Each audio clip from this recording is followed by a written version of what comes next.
One of the things that I use clamps quite a bit to help me contain the fabrics. And I always lay it out flat, and I go from very beginning to the very end because it helps me illustrate the full idea behind of the reserve pack that I do. I don't want to start kind of like in between because it just helps me go in a smooth motion, and it helps you guys to see the reasoning for some of the things that I do. It also gives me an idea, or sorry, a chance to illustrate how the lines, when we put it up, I'm trying to follow the lines all the way up through the fabrics and almost like imagine where my center folds are going to be inside the pack job right here. Where the lines come, I'm going to have a flake coming out here and then back in there. I want to try and keep all my lines in the center. It also gives me a visual idea of how much of this nose may or may not actually be hanging out.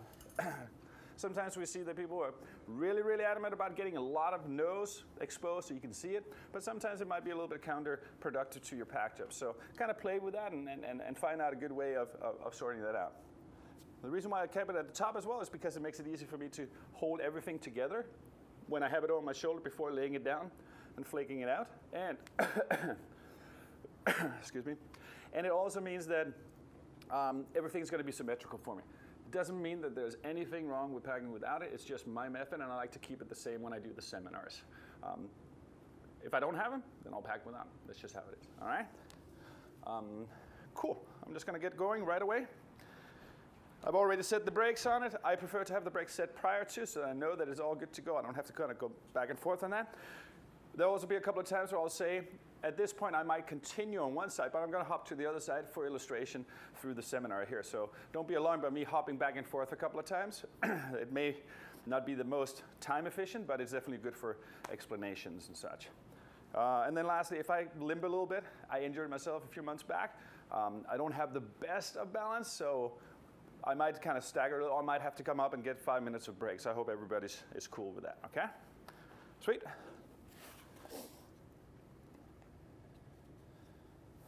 Alrighty.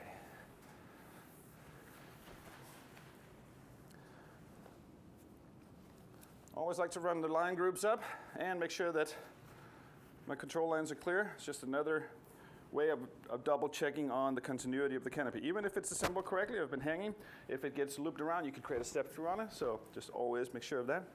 I take my nose, just that little bit, a little bite in between my legs. And again, this is the first time where I see how little of the nose I actually kind of want to contain between my knees.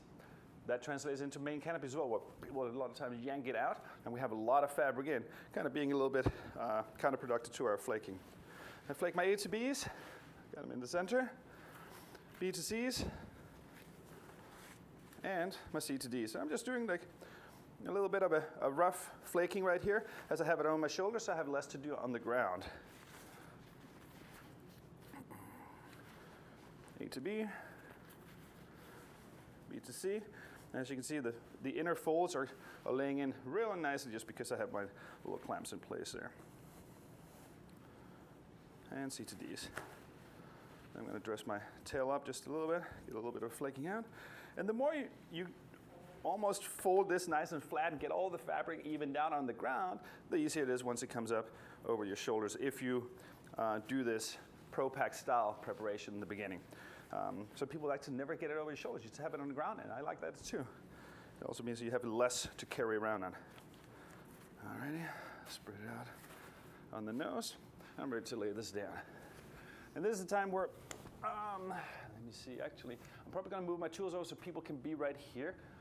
No, I'll put them down here so that everybody can see and get close around this if you want to, okay?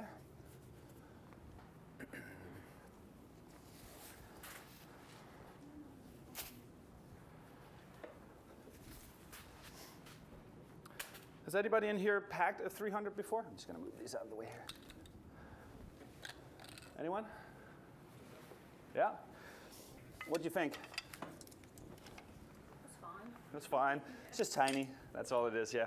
Yeah, so it's narrower than a Micron. The footprint of it is narrow.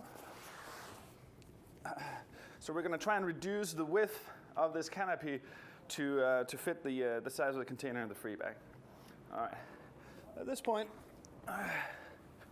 try and even everything up here a little bit. Make it nice and straight. And Then I start from the top because I just got my hands in there, so I kind of got the top or the bottom part of the canopy flaked out a little bit. And I'm going to do the top, make sure everything is lined up straight down through here. I got my A lines have continued up right to where this point is. I can put my fingers on it, put a little tension on it, and the shot backs helps me keep that tension on it. 1, 2, 3. 1, 2, 3 cells. What I'm seeing up here is the center seam of my cell, so I know that I have to have 3 on each side, and then I have a center cell in the middle for this 7-cell sport canopy. At my C's, running all the way up through the center, got a little tension out of there. And then I can look into the pack job. At this point, I can already see that my line attachment points are fairly grouped together, and they're starting to move towards the center, which is really nice. I'm going to control my D lines here a little bit. Again, I'm just kind of setting everything up, so it makes it a lot easier for me to do that last bit of flaking. It's very important on, on our containers that the bolt distribution is very, very even and flat, because we're trying to keep it spread across so that the pilot chute itself has a good foundation for sitting on top of the little kicker flap that's in there for the pilot chute. If this starts spreading out a little bit on our containers, it kind of creates a little bit of a valley in it that's not necessarily good for the cosmetics of a vector container. So it's all about understanding like the little differences on each container. I know Tom's going to go into a different path on the placement of the bulk, and that's really good for us to, as riggers, recognize which container am I working with here and what are those little differences on it. That's why I come in on Tom's seminars as well. Alrighty. I'll spread this out fairly evenly. I'm going to put a couple of shot backs on one side just to hold it in place, and then I'm going to start really working on my flaking out the fabrics itself. The slider itself, we're trying to get to be more out and up into the pack job. The more of that slider fabric coming out to the sides and kind of a little bit upwards, we're locking it up against the slider stops here in the canopy, and we're also ensuring that the fabric from the slider itself gets caught out on the sides into the reduction folds, which essentially means that it's going to hold it nicely in place by the reduction folds, keeping the slider secured during handling and packing it, but also doing that first extraction out. There we go. All right. Roll all my fabrics up, and everything else here is pretty much just a standard approach to a pack job. We're going to make sure that the nose has the 3 openings of the 3 cells on the side. I'm going to put a shot back in to hold it in place, and now everything starts becoming smaller. Now, there's only one that have packed a V300, but how many have packed an Optimum 106 or a 99? Or a PR, for that matter. They're really small. It's kind of hard to get into those little intricate areas of the canopy itself. It also means that when we fold it, we're going to have less to fold with to reduce that width. It's very, very easy to get tempted. Oh, I'll put this one back. It's very easy to get tempted into just kind of pushing it together rather than making these nice folds that creates even bulk. Okay, folded and flaked A to B fabric. I'm going to do B to C, all while I'm trying to keep my line groups in the center. At the end of the day, it can be a little bit more of a rough-looking pack job as long as we keep those base principles in mind, keeping the lines in the center and the fabric out to the side. Try not to have things move over and shift places so everything is layered up and stacked up the right way. Okay, C to D's here. I got the last little bit of the stabilizer that goes from the D attachment point all the way back to the tail itself. All right. Now that I have that layered out, I've flaked all the fabric for the canopy itself, except for the tail, on one side. I'm going to get ready for my reduction folds. And this is where the real big tricky comes in, and that is looking at this width of our free bag. It is narrow and small. I'm going to have to start getting to this point. I'm just going to prep it up with my soft bodkin here. I'm going to layer in on top so we can see.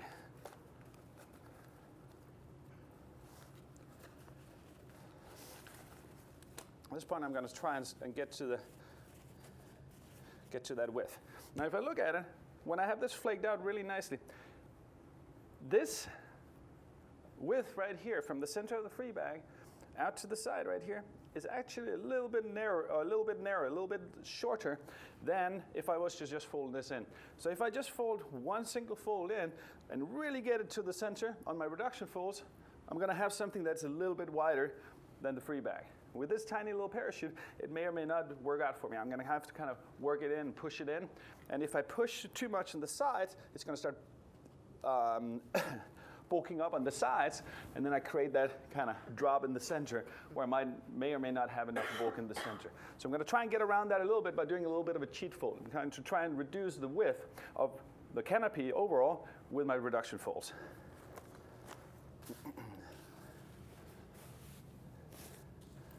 Do a little S-fold on my nose here first, just to get that in. And I can dress it up when I do my S-folds. There you go. And I'm going to look at my A to B fold. If I was to just do this straight in, make a reduction fold all the way to the center, that's when I'm going to start running a little bit into the problems, as you can see right here. It is simply too wide, essentially for this free bag right here. It works just fine for something that's a little bit wider, such as our smaller Microns, but the 300 is just that little bit more narrow. So I'm going to start trying to reduce it a little bit more. And there's one way of doing it is doing this little cheat fold right here, and then continuing in and making it much narrower. Or you can also do it where you overdo the fold and then fold it back out. So we're creating like a little S. I like the first part because it just gives me a little bit more control. The other thing we got to be careful about is all the stuff that we can't see. Right now, since I just started on it, I can see and feel the inside fold right here. But as I gradually get through the pack job, especially when I go on the other side and it's already been reduced and folded up on the first side, it's going to be harder for me to find that inside or see it. So I have to feel it out a little bit. A lot of times we have much more room in there than we think. Okay? So I'm going to do a little bit of a cheat fold here to reduce the width. I'm going to continue my fold after that. I'm going to try and get it all the way into the center. By having this nice flaking out means that this is going to be flat and it's going to be a lot easier for me to control. If necessary, I can do it on the second fold as well. Or, if it's not necessary, it all depends on how you're folding and where your folds lay. You can just do a single fold in. I'm going to do a mini cheat fold out here on this one as I rolled it in. Let's take a look at this right now and see how that starts looking. Alrighty, so now it's getting to the point where, as you can see, I'm looking at my grommets right here. I'm getting very, very close to the width of that free bag. So that's going to help me out in the long run. I'm going to continue on with this. So I have my A to B, B to C, and I'm going to do my C to D right here. There we go. I'm going to do that little triangle of my stabilizer.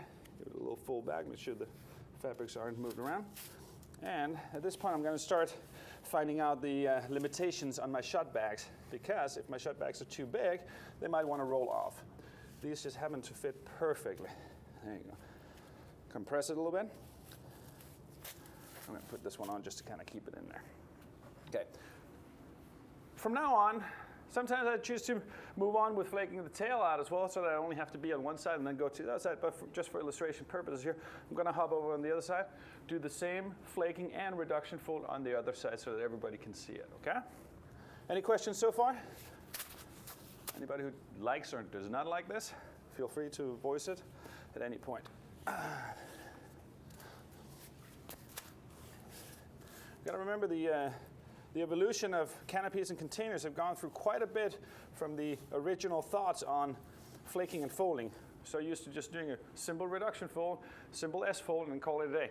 But because the containers are becoming tinier, and the parachute may or may not go in the same ratio of size changes, we're going to have to start figuring things out and how we create the right width on the reduction fold. Same thing goes for a really big canopy. The containers, on basically any manufacturer, do not exponentially change the same way. All right. I'm going to get up to my nose. 1, 2, and 3, and my center right here. Do a little S fold.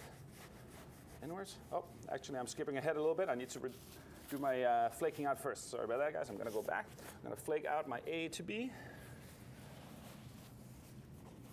Get all of it. And if you have a hard time getting in with your hands right here, you can always use the paddle. Would you mind handing me the wooden paddle, please? Thank you very much. So the paddles are a great way of getting in here and really scooting that fabric out. Just like this. Okay, I can get it all the way up to the sides. I'm a big fan of this nice even bolt distribution for the vectors because it really makes it look nice, and you get some nice sharp corners on the outside as well for when we need to fill out the corners of the container itself. If it's a little bit too soft, a little bit too rounded, it doesn't necessarily fit the shape of the container itself on our vectors. All right, I'm gonna move on here. Let's see if I can find a free shut bag somewhere. I only have the one. Right there. Cool. Gonna get in here and get my B's to C's. There we go. Nicely out. Get my slider out into that fold as well.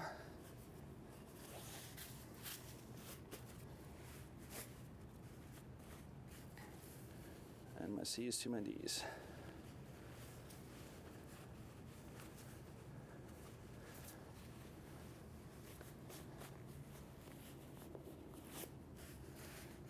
Now it's starting to get a little bit tight in here, so the more help I can get from all my limbs, the better it is. There we go. All right. Hold that in place, and now it's time for the reduction fills.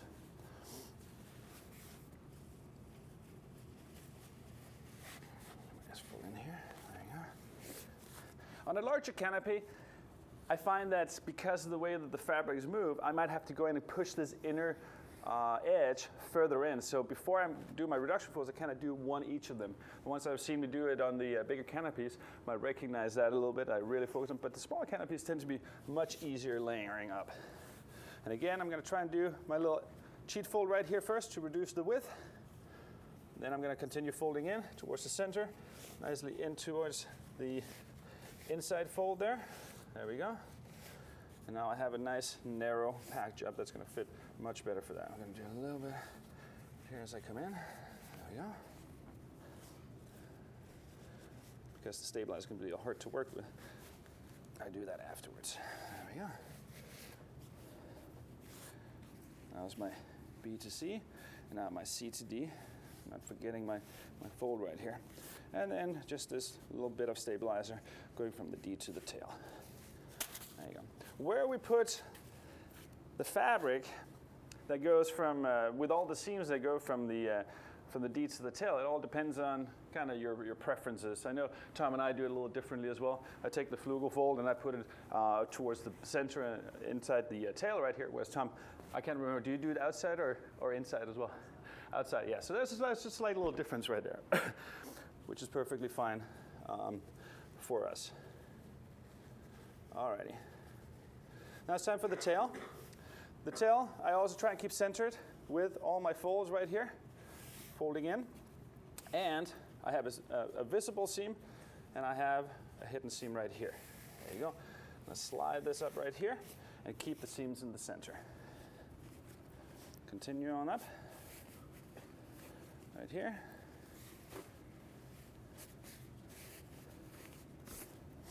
And layer this out nicely. I get to the point where I have the center seam of the cell next to the center. That's the one I prefer to use as a stopping point right now. Let me see if I can get this one over here and hold this in place. There we go. As you can see now, the width of my tail is also a little bit wider. If I start wrapping this around right now, I risk to bring that fabric in and around. So I want to do a slight reduction fold right here on the tail fabric as well. Inside, I can make sure that the seams that I was talking about, going from the what's it called, D lines out to the tail, I like to have them towards the inside right here where I can see them, and also keep that bulk a little bit centered to kind of make up for that gap that eventually comes from having the canopy separated into two. And that, again, that works really well for the rectors to have that little bit of bulk helping us support it in the center so we don't have that valley in there. Fold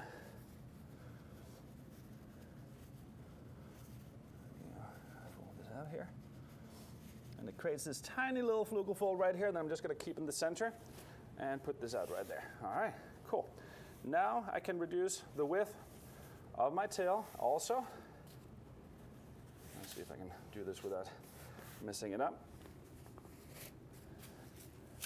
Get my shut bag on to hold it all in place. Right here. Now it really wants to start scooting everything out to the side, so I got to be careful about how I push and move everything. Again, my shut bags, the shape of these and the width of these just helps me out overall to hold this in place. I'm going to put this one back again. There you go. Any questions? Man, it's going well. Or people are going to get ready to just hammer me afterwards. Either one of the two. I'm going to dress up my slider, make sure that I got the slider all the way in on the side that I just flaked right here. Looks good. Up against the stops. I'm going to do the tail on the other side.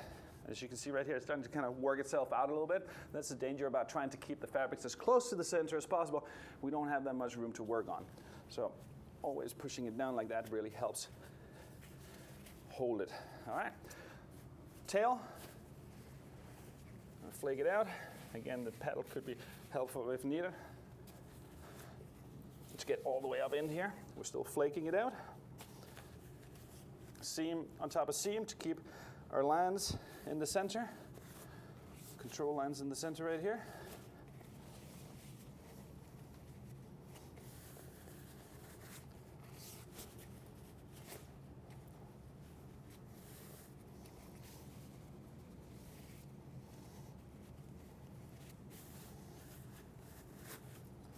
And I get to the seam of that cell that's right next to the center cell.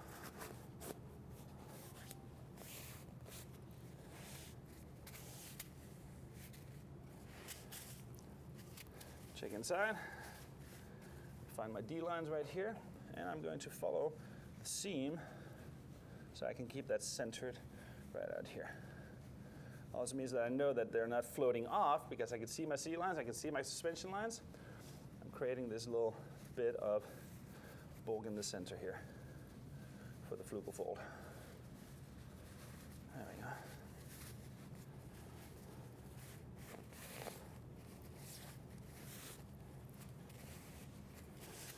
Reduction of the tail.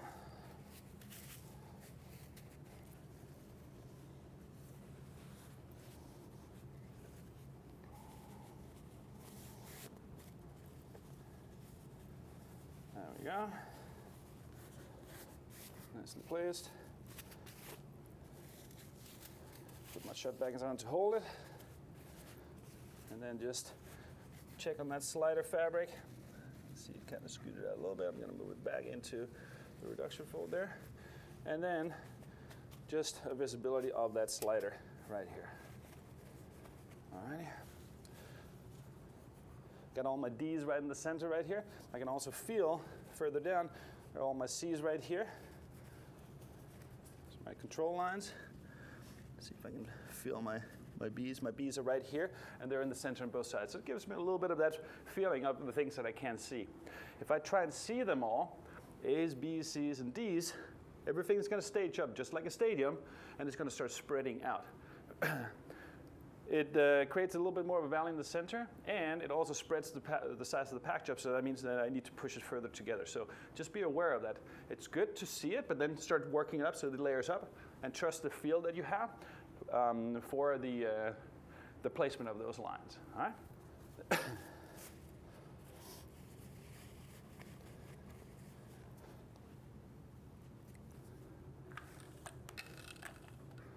Before I put my clamps on here, I'm just going to cocoon and put my shut bags on, and then people can come over and feel it out a little bit, and I can take a quick break. I'm also going to dress up if anything needs to be dressed up here a little bit, and verify that the width looks like it's going to function with my free bag.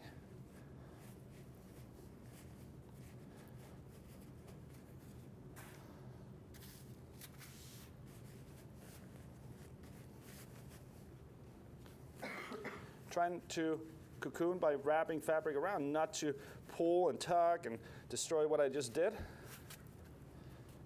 Just going to nicely tuck it in right here.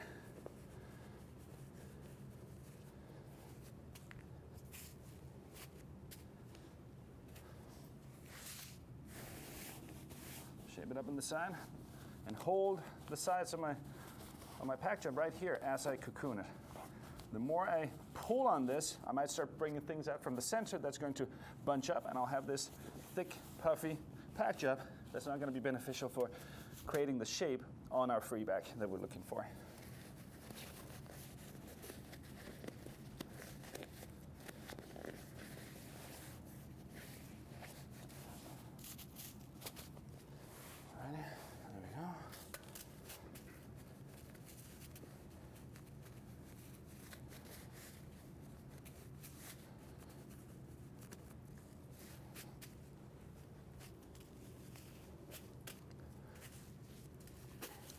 There we are. Then I can lay there and think about it a little bit.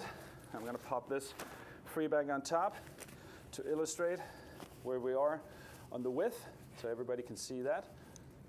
Actually, I'm going to put it down here so you guys can touch and play with it. There you go. A little bit wider doesn't hurt anything because we want to have enough fabric that we can kind of fill out the size. But I definitely don't want it to be really, really wide, so I have to struggle getting it into the free bag. All right? Questions? No? All right, go ahead and come up here and touch it if you want to. I'm just going to stretch for a second. And then we're going to move on there. All right? So yeah, just to answer the question, he was talking about the tips of these. When we get these, we make sure there are no sharp edge on it, kind of polish it down. Take the tips off, squirt a bunch of hot glue into the tip and put it back on. So it secures it. And it also keeps it from wearing through the plastics right here over time. And eventually they'll start wearing through, obviously, anything else, and then we'll just ditch it. But it's trying to protect the fabric of the canopy and not lose these things. They won't do anything to the functionality, really, but it's really, really embarrassing to have lost those inside something, you know? So it goes hand in hand with not only do you count your tools, but you also make sure that your tools are in the original condition. Same goes for temp pins, if the flak comes off, all these little things, you know. Any questions for those that went over there and touched it, played with it a little bit? No? All right. Now the big tricky thing comes. And fortunately, so far, it's gone well on the seminars with the 300. The base premise of putting this into the free bag, I'm on, right? Yeah. Into the free bag is the same as any other vector. We want to create the wedge shape that we have with the free bag. So softer at the top and the ears, and more dense and high, pushing up at the bottom of this free bag, right at the mouth. That's going to make the container look much better. We're going to be able to fill out the corners at the bottom of the containers. In order to do that, for years we were kind of trying to get people to sort of scrunch it up into the ears, and I've come to find that a different way of creating the stepping down in that wedge shape that's a little easier to work with is thinking of this as three parts. So I have the top part, the center where the grommet is, and then, the bottom part, the center where the grommet is, and then the top part of the free bag. I'm gonna move it around so it fits here. Doing my S-fold, I'm doing one S-fold, and the second one on top creates this high top of the, where the mouth is of the free bag, at the bottom of the free bag. Then stepping down, if I think about grabbing in here and taking the A to B and B to C fabrics, and I do almost like a mini S-fold, right within this area right here, I can create some density, but it's not everything. And then whatever remaining fabric I have that's above those two folds, essentially the two bottom parts of the flaking, I use that to put up into the top. And I'll show you this, and the principle goes really well with any other vectors.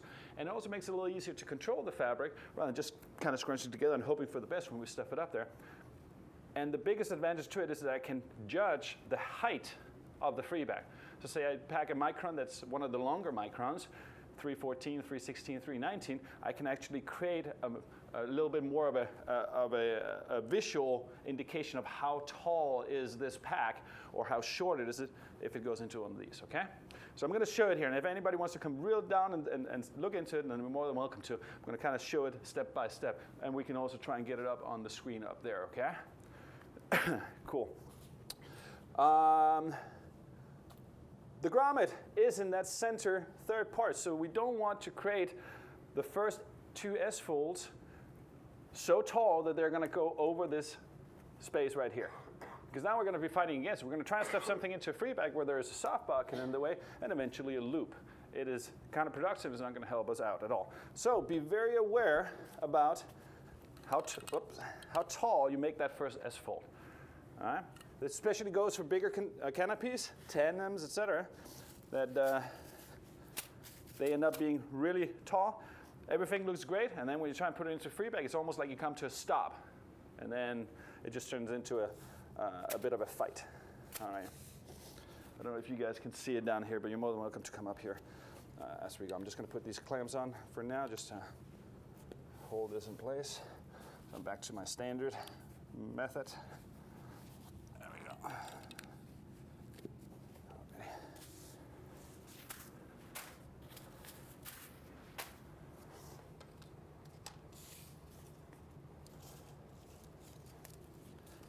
When I put my soft bodkin into the free bag, I also make sure that I don't tighten the grommets down completely, because I don't want to have grommet to grommet. I want it to step up. So I can sort of like create the shape simply by moving my little lock here. See this? Okay, this is going to fit just fine with that wedge shape I want. Okay. If I then run into a little trouble, I can loosen it, get a little bit of more room for my hand, or I can narrow it down a little bit and hold the fabric in place. It's just to help me. It's not going to be the saving grace, because I don't want this thing to spring up and look like a football as soon as I loosen up the soft bodkin when I need to put it into the container. So it's just a little bit of a help and assistance for me. But tightening it all the way down is not really going to work out so well.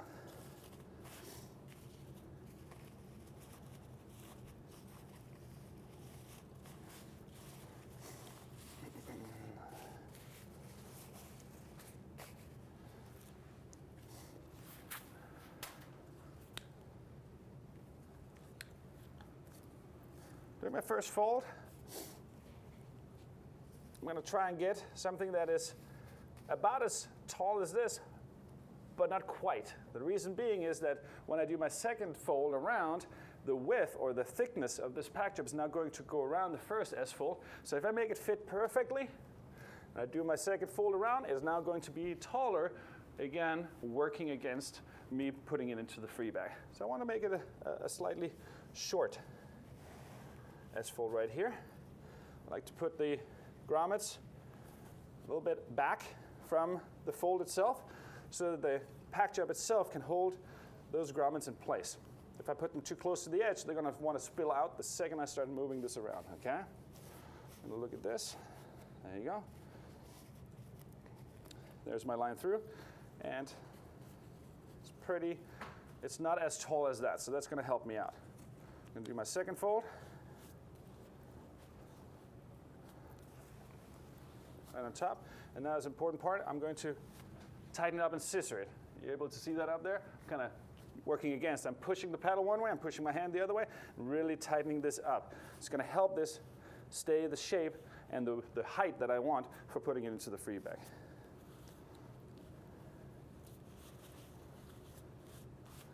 And now this tiny canopy wants to start moving out. It just wants to return to its shape.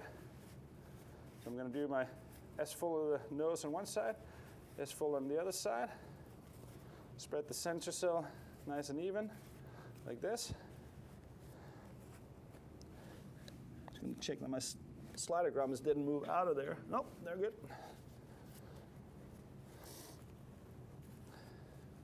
I'm going to place my free bag underneath. That's my personal preference. I don't like to fight with it afterwards. I like to just be able to take it right here, put it underneath, and kind of anchor it. I'm not trying to get the canopy all the way up into the free bag. I want some space to work with. I want to be able to actually get the fabric and those ears into the free bag as well. Okay? I'm going to do my second fold. I'm going to try and do so that it stays straight, seen from the side, or even slightly overhung if anything. I definitely don't want it to lean in, be the opposite way, because then I'm going to have nothing for the top corners of my container. And that's going to be very, very noticeable from a cosmetic point of view. Because I've layered up this nicely, I got my slider grommets placed inside the free bag right here. Oh, sorry, inside the folds. I can now put my knees on top. Oh, I'm glad I did some stretching. I'm going to take away 3 clamps I had on the top, making sure that they're completely gone. And just for verification and spreading the fabrics so that it fits into the molar ears, I'm going to follow my center seam up, right from the bottom here.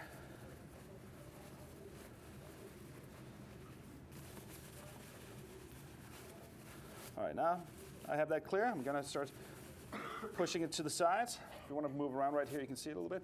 I see a lot of times people try and bring it in like this, but now you have a lot of bulk right in the center. So if you can take it and kind of almost like spread it to the side at the same time, trying to get as much fabric out to the side as possible, like this. There's going to be less in the center right here. This is where that grommet and loop is going to be, and that's what we want to keep clear. Also, I can hold it a little bit, hopefully, with one knee.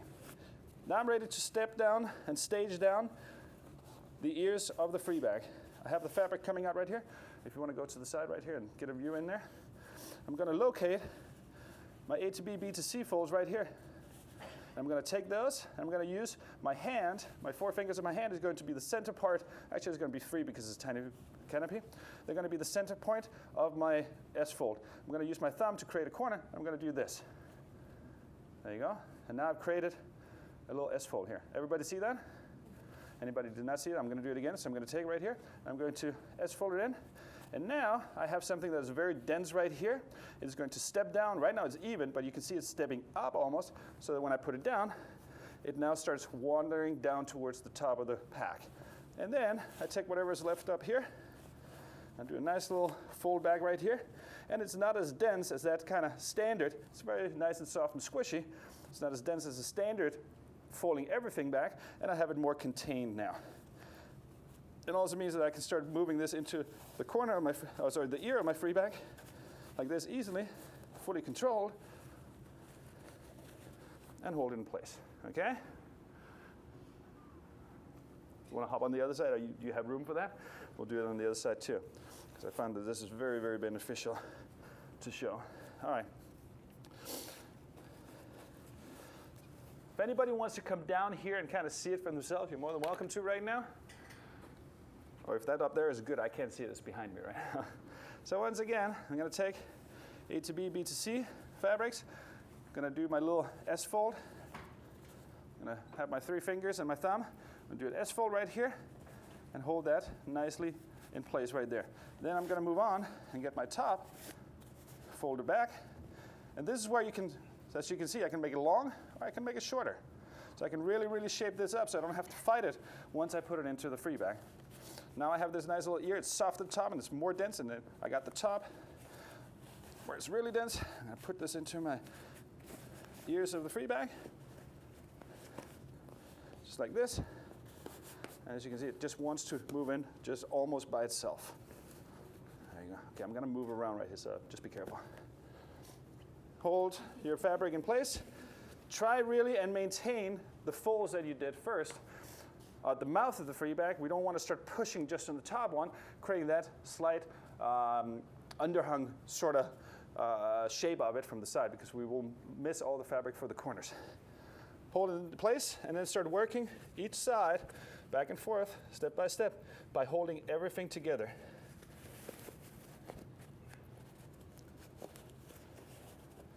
There you go, one side, the other side. Like that.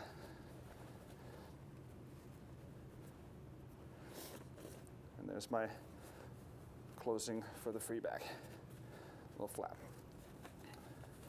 Having the warning label kind of helps me just make sure that it's centered out so it looks nicely. There you go. And then I'm going to prepare my safety stow. Make sure that everything is inside the free bag, placed where I want it to be before I start getting to the point of closing. You see, I can put grommet to grommet. We don't want to start overly stretching these safety stows. Also, I'm just going to be fighting against it. So I should get to this point right here. Start with your, from my point of view, your left side. So that is the wearer's right for the first stow. so it doesn't get to interfere with the AED pouch. Thank you, Tom. Something I picked up from you a while back. It's really good. And put your 2 locking stirrups in place. At this point, I can shape up little things if I need to on this pack, kind of secure the sides right here. I can also put a paddle in on the sides to kind of tab it and create this sidewall shape that I want on the sides right here. And then just because I have OCD, I'm going to straighten out this warning label right here. There we go. And now we're back to another break where we can have people come and touch it. What I want you to pay attention to when you come down here and touch it is try and put your hands on it like this, and you should be able to compress. I'm actually going to go back. Compress, but feel that wet shape. So that's what we're looking for. It's nice and soft up here, and it gradually becomes more and more dense to the very top. This is where we want a lot of density to create something to fill out those corners, okay? All right. Cool. I'm going to get up and stretch, and you guys can touch it. I really encourage people to come over here and feel this, because visually you can't see how soft it is at the top, okay? Cool. I think what Roman was feeling out a little bit was right here with the slider grommets, and because I've kept them behind the fold a little bit, they're not really going to be in the way for the AED either. I can create that little bit of space right here, so you can see, for the AED pocket, so that that's not going to be interfering with me putting into the container. All right, I'm going to move on now. Tighten this up a little bit. If you get a shot from the side, you can kind of see that wet shape that we're looking for. That's what we're looking for. All right, cool. Flip this around. Time for the lines. Pretty straightforward. And protect the lines from the Velcro. And I like to have that little, kind of push it down a little bit in the center so that I can put my line group right in the center there. Just like that. All right. Definitely have plenty of Velcro for this one. I'm just securing my Velcro outside so it doesn't get in the way. And then I use gravity. So I just tip it up like this, let the lines start getting down into the free bag pocket simply by dropping them down. That's the natural path for them. I don't really do it around and start turning and twisting and pushing it in there. That's my personal preference. The big thing that we always need to recognize is we don't want to filter the lines. The thicker, heavier, longer lines we have, the more chance of them kind of wrapping around themselves as we whip them, move them, etc. So it's always nice, if you ever have any doubts, to just kind of follow the lines up towards the free bag, make sure that they haven't wrapped around. Alrighty. Let's see if this works out. Yeah, that's perfect. Look down here and see how this rolls in because of my soft bodkin. That's why I tighten up. I want to show that and illustrate it. If you feel like it's going to restrict your pocket just because it moves down here, especially on the bigger containers where it's really compressed, just loosen up your soft bodkin a little bit, and it just gives it a little bit more slack on that pocket. Makes it a little easier for more or thicker lines. And then it's just S-folding back and forth like this. I maintain tension by holding one hand constantly on the lines right here, and then I just drop them in. Because it's such a small canopy, there's fortunately plenty of room inside the free bag for these lines right here.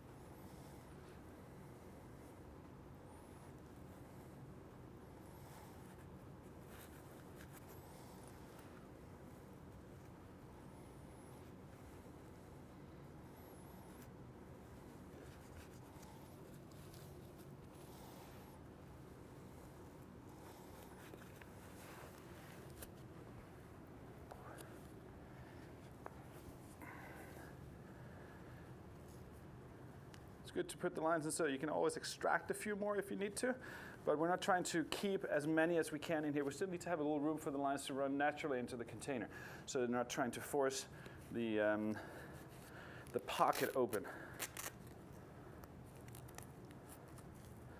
So sometimes people ask, like, how long should they be? I say, well, you know, just make them a little tight, and then when you put it into the container itself, make it so they have a natural flow so they can lift out of the container without having a tension on the pocket itself, or when you start working it into there as well. You don't want to starting to force the Velcro apart.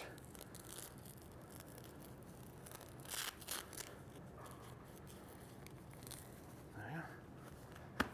All right, cool.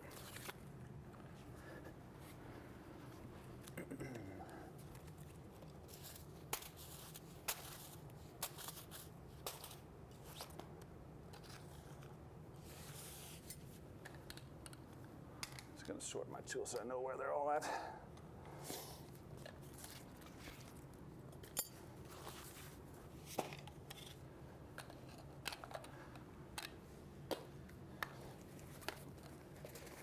Preparing the reserve container, I've already set my loop. The standard loop length for a vector to start off with, not the loop length itself in the end, but to start off with is around 4.5 inches.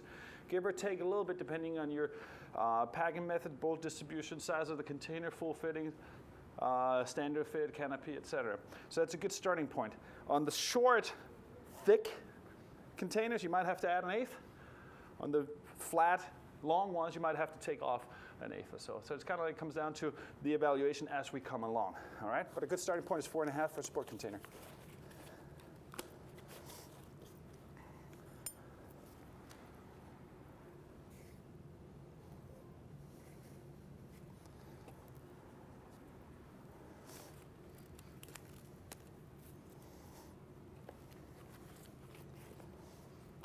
I have 2 clamps on the side as well, so it kind of fits in with the 4 clamps I have. I have 1 to hold the bottom flaps, 1 to hold the top flaps, and I got 2 on the sides that I use to secure my risers so that my risers are as tight into the container as possible and they don't start working themselves out, creating that little bump at the very top. So again, I'm just utilizing my tools to the best of my benefit at any time when I pack. Okay? I'm gonna move over here. Got my soft bodkin ready to open up. I'm going to take and roll the entire pack job straight over and into the tray. Notice how I've taken the sides right here.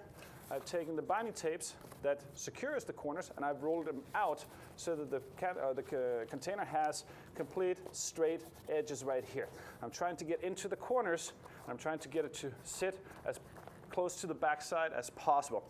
That's why I create that little bit of space for the AED unit in there as well. I'm going to roll this over like this. And the first thing I'm going to do is focus on securing my risers right here. I'm not even worried about the free bag now. Just want to make sure it doesn't pop out. I'm going to route my risers, and I'm going to invert the outer riser covers right here so I have space for my clamp. There you go. Pull them taut, so they're nice and taut over the yoke. I'm not pulling them so tightly they start bending the yoke, and then I just clamp them in place. The further up I can get towards the reserve flap, the better it is. I'm going to do that on the other side too. I'm going to position these into the pack job.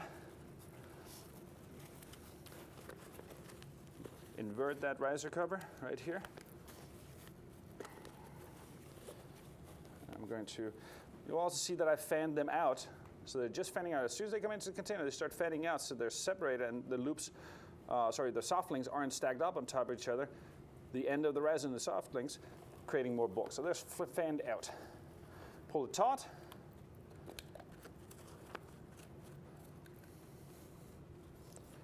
Clamp it in place, and just enough room so that my side flap right here won't be affected. All right. Then I'm going to take a look inside.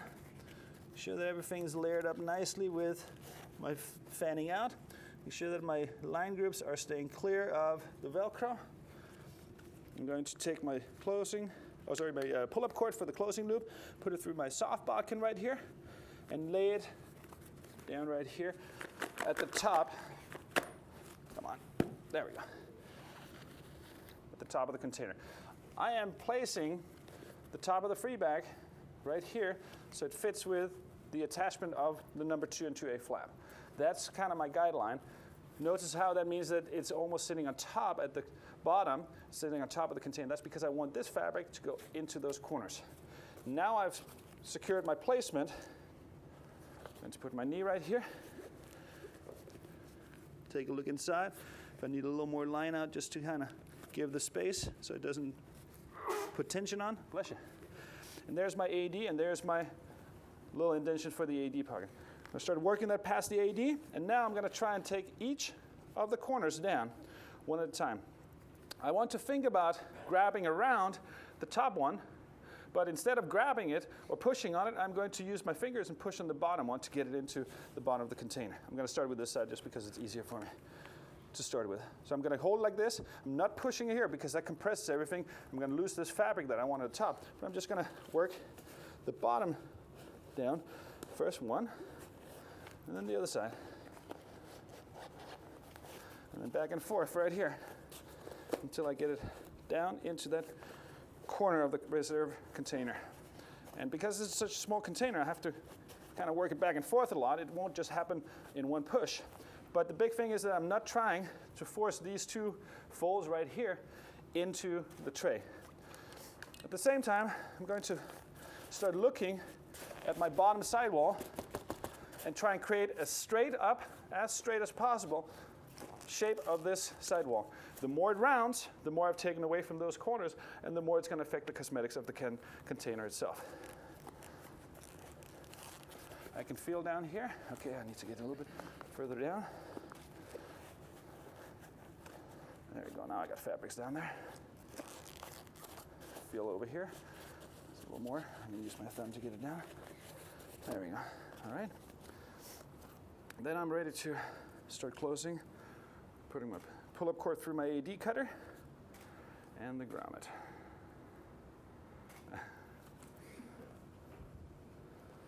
Let's get him when he looks really weird trying to close this thing. There we go. Notice how I keep pushing forward or away from me, if you will, just to kind of try and create this shape right here, especially with the lines. The lines create that nice little solid foundation for the top right here, so that this becomes as straight as possible. Layer it down and pin it right here. I'm looking to get my loop right to the edge of this binding tape, but if it comes to the I can't, to the edge of the flap itself, it's probably too long. Shorter than that, it's too short. Longer, it's too long. But figure it out because it depends a little bit, of course, on your strength and kind of method. But there's a couple of other little points on the way through the pack job as well. But this gives me a good indication. Now's the time for me to verify that I got bulk in the corners right here. As much down as I can into these corners right here. And it will settle a little bit in as we come along.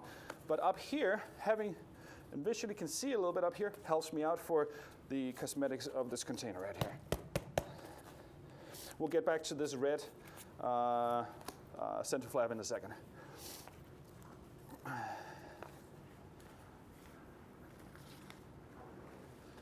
going to do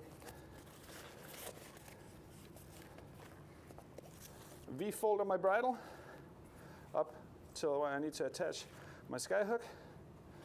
Try not to make these folds so tall and so long that they reach up to the binding tip of the free bag. We don't want them to start having a chance of working themselves into the free bag itself. So right up until then, turn one side.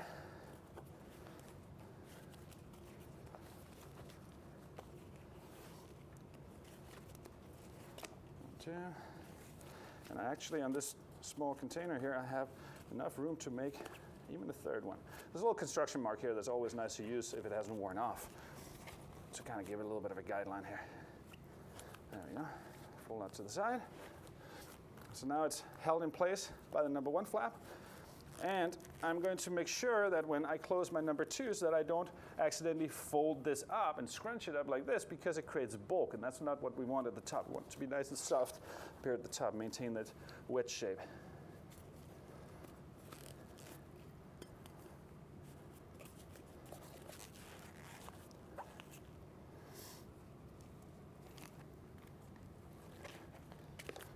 The reason why I don't pin this yet is because that puts tension on this little pocket right here for the green loop that holds the Skyhook in place.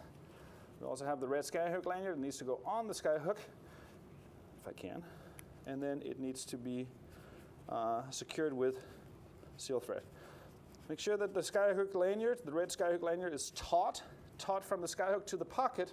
We're not trying to keep slack in between the two, because that helps secure it right at the bottom of that groove in the Skyhook. Okay? We don't want it to start working its way up if we can avoid it. It's just security during the pack cycle of the container and while we're continuing to close it up. Let's get this over here. Seal thread. Thank you, Tom. TSA decided to take my seal press and nippers and seal thread and not tell me, just left a nice little note. So fortunately Tom was here. Seal thread to secure it, if I can see it. Jeez. Can I use your glasses as well? We do a single wrap around, so a single thread around the Skyhook here. All it is, again, is to secure it and hold it in place during the cycle and during that initial load. Sorry. There we go. Through the little holes in the plastic cover. And here's the little trick. Normally we would say a rigger's knot, which is double overhand, but a double overhand tends to kind of want to work itself out easily. So instead of a double overhand for the rigger's knot, just do a triple. And it'll kind of hold itself down a little bit more, keeping it taut while we tie it.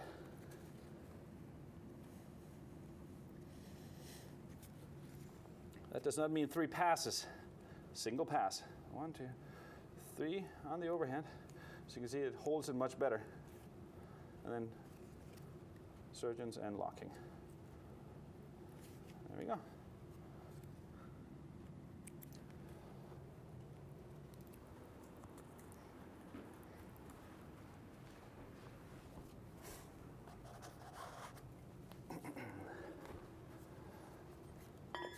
Ready to move on to close the number 2s.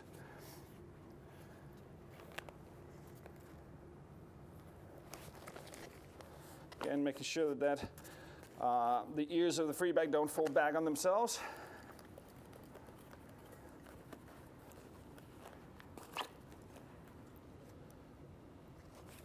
And pin it. Now we're going to talk about the little red marker right here. So it's a red center flap on the inside. It also says this container is only compatible with the UPT red top reserve pilot chute, which is this. It's a smaller top, slightly smaller diameter, 5-inch red pilot chute top. The V300 must have this pilot chute because it's so narrow. So it must have this pilot chute for the closing and packing of this. We are now shipping this out with all our Microns because we found that this could help the cosmetics on the Microns out there. And that's not a necessity to change it out. If you just pack it in a decent manner, it tends to get away with it, but it could help the cosmetics a little bit on that. It also has a little indentation right here where the grommet is, so the first grommet on the number 3 flap here sits a little bit lower, which could create a little bit more of a flush look on the container as well. So it goes out with all the Microns. You can use both for all the Microns. You can also use this all the way up to Sigmas, but we don't necessarily recommend you continue to use it. But if you're in a pinch on a drop zone, you only have a red top and you had a Sigma breakaway and that's the only pilot chute you have for replacement, you can use it. We just recommend just switch it out again after as soon as you can, simply because the cosmetics start looking a little bit weird on such a big canopy. Oh, sorry, such a big container, okay? Cool. But this is the only container that has a little warning that it can only be used with this. Good on time.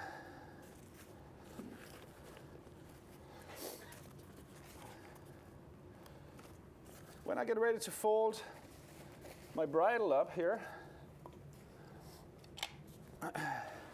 I can take a quick peek right here. If I did well with my bolt distribution, I shouldn't have too much of a little valley right here. But if I do have it, there's a couple of ways. Standard is to fold back and forth right here to hold the pilot chute, hold the bridle in place with the pilot chute. But you can also do it up and down like this you're essentially creating the same hole, but it creates a little bit more of a bulk placement for it. The big thing is that the bridle is secured by the pilot chute. So I'm going to do this right here.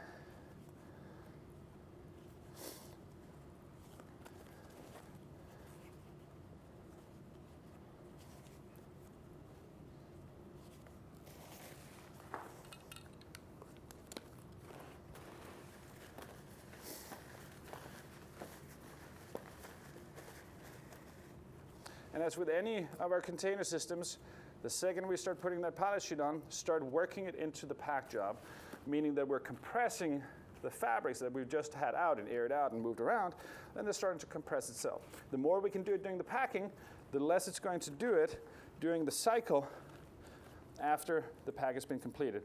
Meaning that we're going to try and help reduce the chances of this starting to be a little bit loose, meaning that the loop is almost too long in time. Skydivers lay back in the plane as well, sit back against the sides of the plane and put tension on it, or during packing, people sit on it or step on it. It's going to just start working it into the pack job. So the more we can do it ahead of time, the better it is. There you go. So the big thing is we secure the bridle in place. Start compressing the pilot chute and keep all the fabric out of the pilot chute. Doing it step by step is easier than just pushing everything down and then having it pinched trying to pull it out.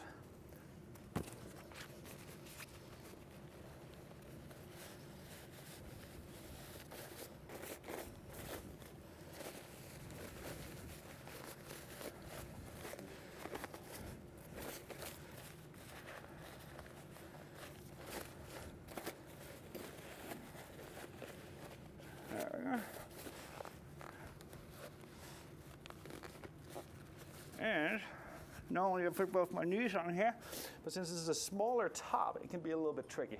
So just be careful not to fall off it and have it bounce up in your face, especially because I'm trying to keep that shape of the container, meaning that it maintains a wedge shape. I'll show you guys as soon as I get this out. Watch your temp pin as well. It doesn't catch the fabrics.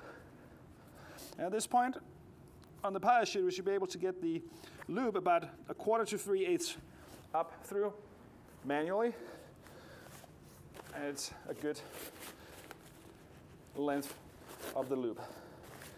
But I'm going to make sure I'm kind of tilting it. I'm pushing and tilting it if I need to get all the fabrics out right here. All right, cool. At this point, I'm going to get up and start working it down into the free bag.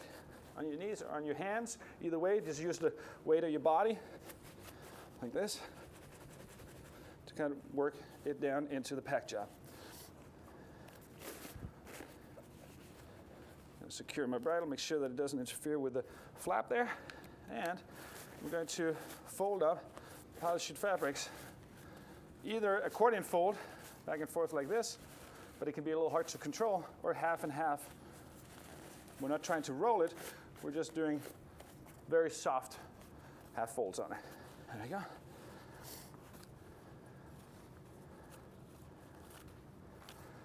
Because this top is a little bit narrower, just be aware that the tapes stay flat on it, that it doesn't kind of come down and start rolling the tapes up as it sinks down into the pilot chute spring itself. Also make sure that it's centered, because it can start shifting a little bit at the bottom while you're moving it around, just because of the way that before the top sits on top of each other, you can feel it right away. Here you can feel it a little bit differently. So you just make sure that both sides are even on it.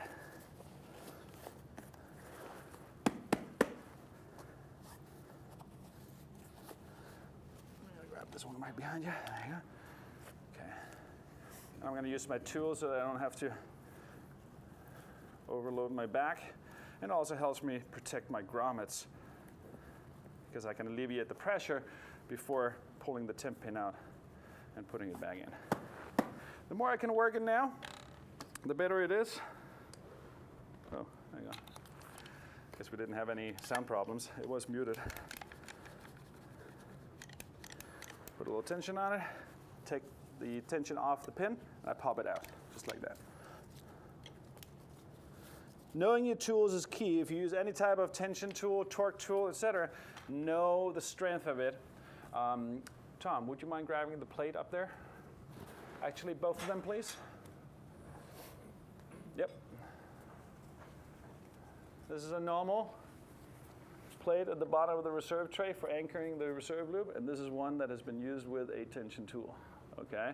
That takes a lot of skill to get it this bent, but it is possible without really realizing it if you use a very aggressive sort of torque tool, okay? So know your tools, understand how much it is, and don't, if you feel there's too much tension, if you crank it hard and all of a sudden you have more loop, it's probably because this happened, okay?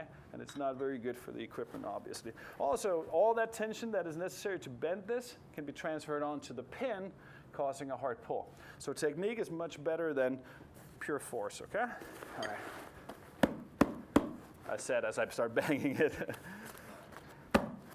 Starting to settle this down. I'm gonna fold the top so it makes it easier for me to fold in the sides of the pilot chute fabric as well. Just hold it in place with my clamp right here. I'm gonna start working each side. Notice how I still have, I'm gonna move over here in the corner here so everybody can see it as well rather than have my back against everybody. Notice how the side flap still has that tape folded out. That's the last thing I'm gonna start popping in as I'm closing it. It just helps me out overall, making sure that I'm not obstructing this sort of fabric right here. I'm not pushing it down, I'm not pushing it out of the way. I'm keeping the shape of the corner, and then I just pop it out right in the end. Get my folds in right here. We'll fold in the corners just to keep it from popping out of the side. But I don't want it inside the coils. I don't want it underneath the pilot chute. I don't want it inside the coils. And as you can see, there's the corner peeking out. While I prepare this, make sure that my fabric does not roll up. Make sure that my tapes on the pilot chute don't roll up, because it's gonna not look cosmetically nice. And then I start tapping it. Would you mind somebody grab me a little bit? Thank you. Yeah, perfect. I'm gonna start pulling the grommets to each other using hands and tools just to pull it in while tapping right here. That's all it takes. Just a little bit of tapping. Now I got grommet against grommet. So that means I'm not going to use my torque or tension tool to try and force them together. I'm using just technique, and it also looks nicer. One last peek, make sure my pilot chute fabric hasn't rolled over. I can use my paddle right here, it's the same. And then ease off. Fingers underneath, so my index finger underneath the tapes, thumb, push and turn, like that. And now I got a nice corner right here.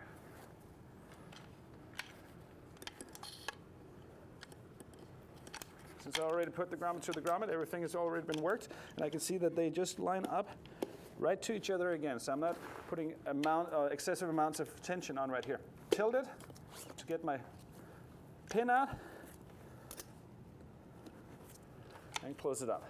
Because it's such a small canopy in a small container, it's very, very dense. I'm going to get up here and work it even further into the back job. All while maintaining the shape and that wedge shape of the container. So be careful not to start putting all the tension up here, essentially rotating or, you got it? Thank you, much appreciated.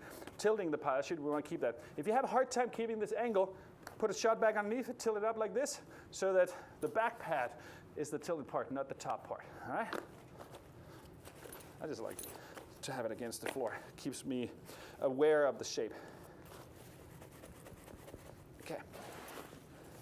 Next, same thing. I'm gonna fold in. There we go. Take away those little bit of corners so it doesn't pop out the bottom or the top. I'm going to start closing up the side flap again. Sorry, guys.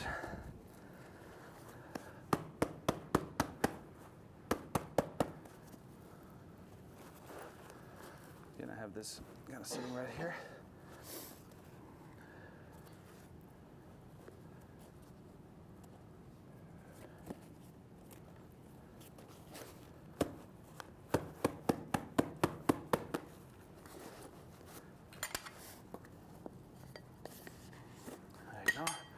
fabric rolled over, take the tension, pop the corner out.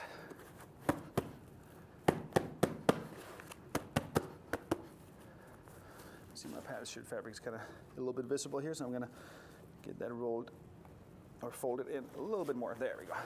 Perfect.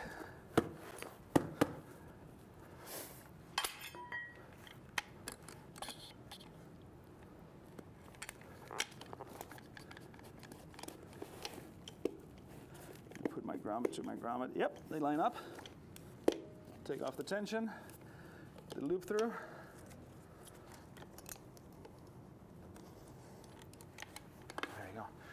Now, before I close up my number 6, the last flap, I'm going to just shape up the canopy, or the free bag and canopy a little bit here, into the side walls. Work it, work it, work it. Because if I need to get in there, I could get in there right now before closing it completely. And then I'm going to take a little last evaluation of bulk and loop. Should be able to place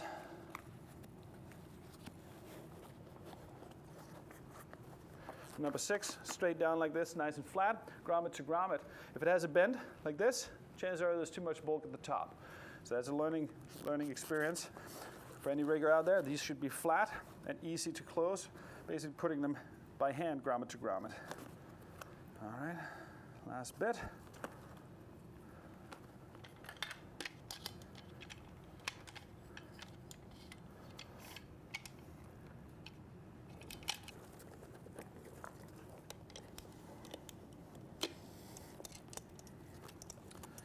And then pin through the ripcord always. It's been compressed a little bit. Let me just make sure that is. There we go. That's it. All right.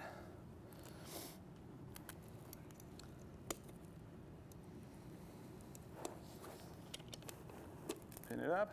Alleviate the tension. At no point should there be like this banging sound from pinning and then alleviating the tension, because that creates the grooves in the grommets. That big sound when you yank out a temp pin is also the grooves that go into the grommets and start damaging them. Okay, there we go.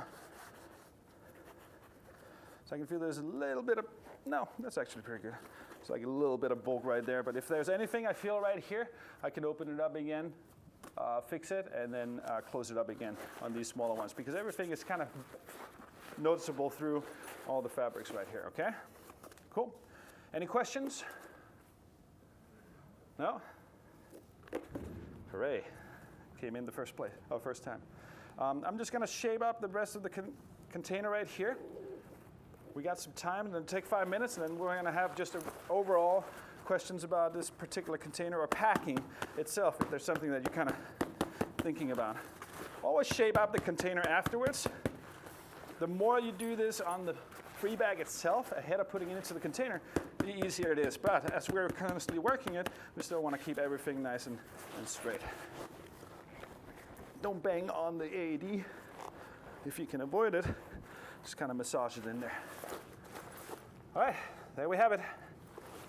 You guys are more than welcome to come up here and touch this. It's a little snuck inside there.